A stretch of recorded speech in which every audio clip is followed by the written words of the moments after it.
안녕하세요, 여러분. 오늘도 저희 방송을 찾아주신 모든 분들께 감사드립니다. 혹시 여러분은 성인이 된 자녀들과 함께 여행을 떠나본 경험이 있으신가요? 아니면 언젠가 애들이 시간 될 때 가족 여행이라도 한번 가보자 하고 생각해 보신 적은 있으신가요? 오늘은 바로 그런 이야기를 해보려고 해요. 자녀들이 다 성장하고 이제는 각자의 바쁜 일상을 살아가는 상황에서 오랜만에 가족이 모두 함께 떠나는 여행에 대한 이야기 말이에요.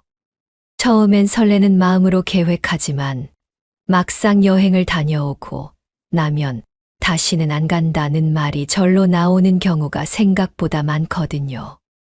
왜 그럴까요? 오늘은 실제로 자녀들과 해외여행을 다녀오신 한 분의 이야기를 통해서 부모와 성인 자녀 간의 여행에서 생길 수 있는 여러 가지 상황들을 함께 살펴보고 어떻게 하면 서로에게 좋은 추억이 될 수 있는지 생각해보는 시간을 가져보겠습니다. 64세 박정숙 씨의 첫 해외여행. 경기도 안산에서 평생 작은 반찬 가게를 운영해 오신 박정숙 씨. 올해 64세입니다. 작년에 완전히 가게를 정리하고 이제는 조용한 노후를 준비하고 계셨어요. 평생을 일에만 매진하며 살아오신 정숙 씨에게는 늘 미뤄둔 꿈이 하나 있었습니다. 바로 해외여행이었어요. 젊을 때는 생활이 어려워서 중년에는 아이들 교육비 때문에 나이 들어서는 가게 일 때문에 늘 언젠가는 일하고 생각만 하고 있었거든요. 그런 어느 날 둘째 아들에게서 반가운 전화가 왔습니다. 어머니, 저희가 이번에 동남아 여행 가는데요.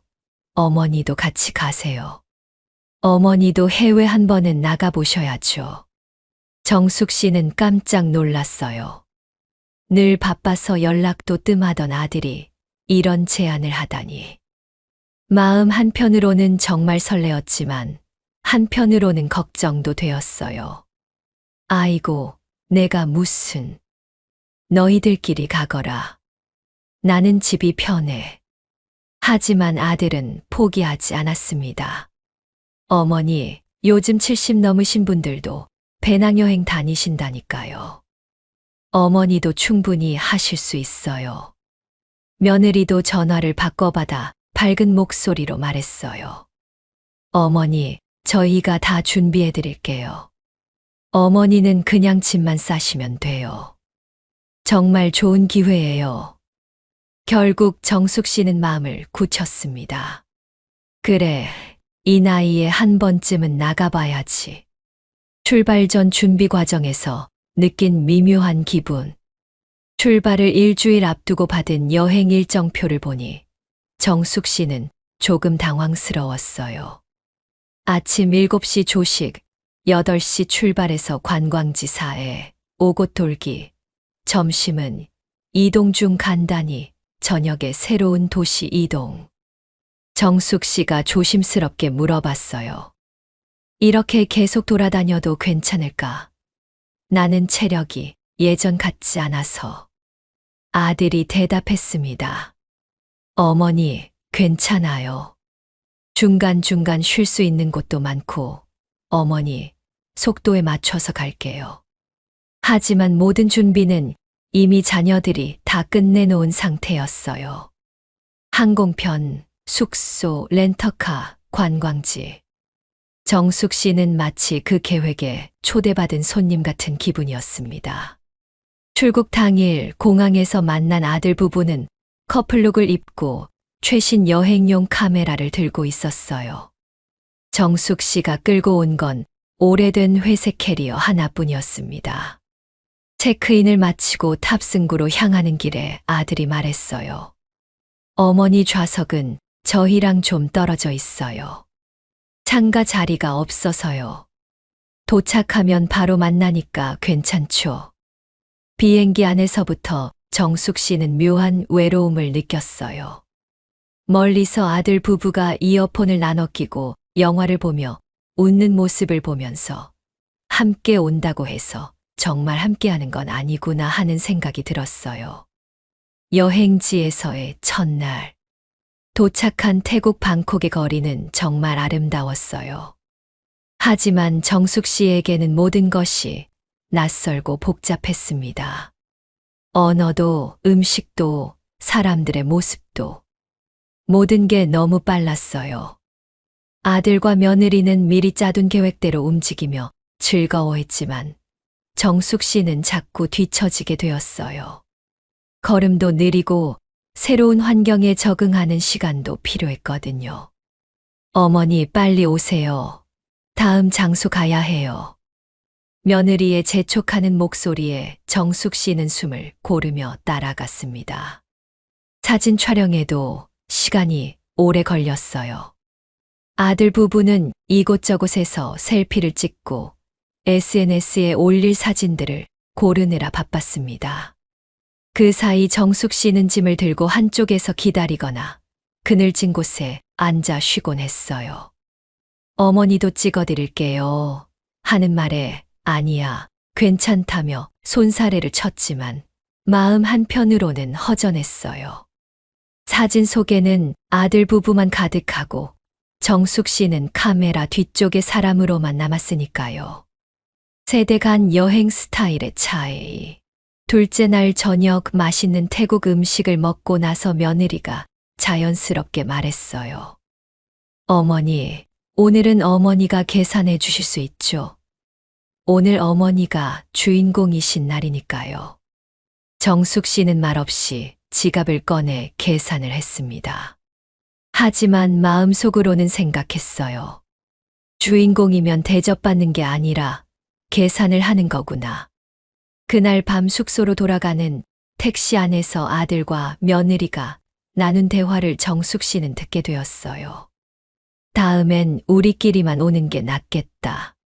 솔직히 너무 피곤해. 그래도 어머니가 처음이니까 우리가 참는 거지. 다음 여행은 진짜 우리끼리만 가자. 창밖으로 펼쳐진 방콕의 야경을 바라보며 정숙 씨의 마음은 점점 차가워졌어요. 서로 다른 기대와 현실. 셋째 날 관광지를 둘러보던 중에 정숙 씨가 조금 피곤해서 벤치에 앉아 쉬고 있는데 아들이 다가와 말했어요. 어머니, 우리 저기 가서 구경 좀 더 하고 올게요. 어머니는 여기서 쉬세요. 응, 그래. 너희들끼리 다녀와. 하지만 마음속으로는 서운했어요. 함께 온 여행인데 자꾸 혼자 남겨지는 느낌이었거든요. 1시간 후 돌아온 아들 부부는 쇼핑백을 여러 개 들고 있었어요. 어머니, 지루하셨죠? 미안해요. 다음엔 어머니도 같이 가요. 정숙 씨는 웃으며 대답했지만 속으론 생각했어요. 다음은 없을 것 같은데. 마음의 거리. 넷째 날 아침 아들이 또 여행 제안을 했어요. 어머니, 다음에는 일본으로 갈까요? 거리도 가깝고 덜 힘드실 것 같아요. 숙박비는 어머니가 좀 도와주시면 되고. 정숙 씨는 잠깐 생각하다가 말했어요. 그때는 내가 약속이 있을 것 같네. 너희 둘이서 편하게 다녀와. 그 말에는 확고한 의지가 담겨 있었어요. 이제 나는 나와 속도가 맞는 사람들과만 여행하겠다. 깨달음과 변화. 귀국 후 일주일이 지나고 정숙 씨는 동네 문화센터에서 함께 서예를 배우는 친구들과 강릉으로 2박 3일 여행을 다녀왔어요. 빠르게 걷지 않아도 되고 빡빡한 일정이 없는 여행. 식당에서 오래 앉아도 눈치 보지 않고 누가 어디 가자고 재촉하지 않아도 되는 시간. 그 여행에서 정숙 씨는 여행지 한 카페에서 엽서를 샀어요. 그리고 그 뒷면에 이렇게 썼습니다. 이제는 나와 발걸음을 맞춰 걸어줄 사람들과만 여행합니다. 자녀와의 여행, 왜 어려울까? 여러분, 정숙 씨의 이야기를 들으시니 어떤 생각이 드시나요? 분명히 아들과 며느리는 좋은 마음에서 시작한 일이었을 거예요. 평생 고생만 하신 어머니께 좋은 추억 하나 만들어 드리고 싶었던 거죠. 그런데 왜 이렇게 되었을까요? 제가 생각하기에는 몇 가지 이유가 있어요. 첫 번째, 체력과 관심사의 차이입니다. 50에 70대와 30에 40대는 체력에서 확실한 차이가 있어요.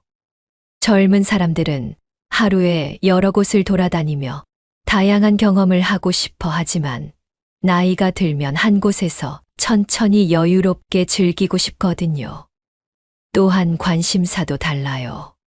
젊은 세대는 새로운 경험, 사진 찍기, SNS 업로드 같은 것에 관심이 많지만 시니어 세대는 편안한 휴식, 맛있는 음식, 조용한 시간을 더 선호하는 경우가 많아요. 두 번째, 소통의 부족입니다. 대부분 자녀들이 일방적으로 계획을 세우고 부모님은 그 계획에 맞춰야 하는 상황이 되어요. 부모님의 의견이나 선호도를 충분히 반영하지 못하는 거죠. 어머니는 그냥 편하게 따라오시기만 하면 돼요. 라는 말 속에는 선의가 담겨 있지만 받는 입장에서는 소외감을 느낄 수 있어요. 세 번째, 서로 다른 기대입니다. 자녀들은 어머니께 좋은 추억을 만들어 드린다는 생각으로 시작하지만 정작 부모님이 원하는 것이 무엇인지는 잘 모르는 경우가 많아요. 부모님 입장에서는 내 자식들과 함께 좋은 시간을 보낸다는 기대가 있지만 막상 가보니 자녀들만의 시간이 더 많고 본인은 구경꾼이 된 기분을 느끼게 되죠. 네 번째, 경제적 부담에 대한 인식 차이입니다. 어머니가 주인공이신 날이니까 계산해 주세요와 같은 말들. 자녀 입장에서는 어머니를 존중하는 표현이라고 생각할 수 있지만 받는 입장에서는 경제적 부담을 떠넘기는 것처럼 느껴질 수 있어요. 그럼 어떻게 해야 할까? 자녀와의 여행이 무조건 실패할 수밖에 없다는 건 아니에요. 다만 서로를 좀 더 이해하고 배려하는 노력이 필요하다는 거죠. 부모님 입장에서는 자신의 의견을 솔직하게 표현하세요. 괜찮다, 다 좋다라고만 하지 마시고 본인이 원하는 것이 무엇인지 명확하게 이야기해 보세요. 체력의 한계를 미리 알려주세요. 무리하지 마시고 힘들 때는 솔직하게 말씀하세요. 자녀들도 부모님의 체력을 정확히 알아야 계획을 조정할 수 있어요. 기대치를 현실적으로 조정하세요. 자녀들과의 여행이 항상 완벽할 수는 없어요. 작은 것에도 감사하는 마음으로 접근해 보세요. 자녀 입장에서는 계획을 세울 때 부모님의 의견을 충분히 들어보세요. 일방적으로 정하지 마시고 어떤 스타일의 여행을 원하시는지, 어떤 것에 관심이 있으신지 미리 파악해 보세요. 부모님의 속도에 맞춰주세요. 너무 많은 일정을 욕심내지 마시고 여유 있는 계획을 세워보세요. 경제적 부분을 명확히 하세요. 누가 무엇을 부담할지 미리 정하고 부모님께 부담을 드리는 일이 없도록 주의하세요. 부모님이 소외되지 않도록 신경 써주세요. 커플만의 시간도 필요하지만 부모님과 함께하는 시간도 충분히 확보해 주세요. 다른 접근 방법들. 꼭 해외여행이 아니어도 좋은 추억을 만들 수 있어요. 가까운 곳 당일치기 여행부터 시작해보는 것도 좋아요. 서로의 여행 스타일을 파악해보고 조금씩 거리를 늘려가는 거죠.